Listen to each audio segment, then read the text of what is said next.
Could the refusal to pay bills be the birth of a new revolution? The Bill Strike movement, born from the hashtag #BillStrike2024, has become a beacon of protest against economic disparities in America. An estimated 50 million Americans have ceased paying their bills, a move that reflects a growing frustration with the perceived systemic inequities in the financial sector. The Bill Strike movement sprouted from the seeds of social media.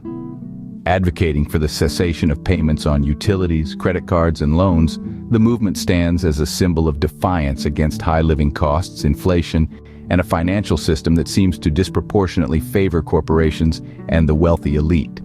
The backdrop of this financial protest is a landscape of soaring inflation rates and stagnant wages. The COVID-19 pandemic only served to highlight and exacerbate these economic strains, leading to increased consumer debt and financial instability for many households. The response to this mass financial disobedience has been a mixed bag. Some state officials and legislators sympathize with the strikers, proposing reforms such as increased minimum wages and tighter controls on lending practices. On the other hand, financial institutions and utility companies warn of potential long-term impacts on the economy and question the feasibility of maintaining their services. Economists are wary of the ripple effects of such a widespread financial protest. A prolonged bill strike could severely impact the credit scores of millions, affecting their ability to secure loans, housing, and even employment.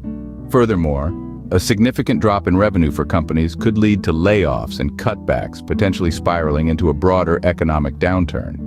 Public sentiment about the bill strike is polarized. Supporters view it as a necessary step toward reforming what they perceive as exploitative economic practices. Critics, however, argue that it is irresponsible and could harm the very individuals the movement aims to help.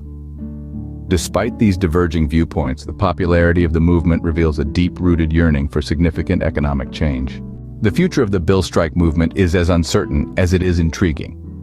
Will this act of mass financial disobedience lead to meaningful economic reform? Or will it result in tougher penalties and increased hardships for the participants? The answer to this question remains unclear. However, one thing is certain. A significant portion of the American populace is crying out for change and has taken the bold step of withholding their dollars to make their voices heard. The evolution of the bill strike movement in the coming months will be a critical narrative in discussions about economic policies and the social contract between the state, its citizens, and the corporate sector. So remember to like and subscribe as we continue to explore these compelling narratives shaping our world.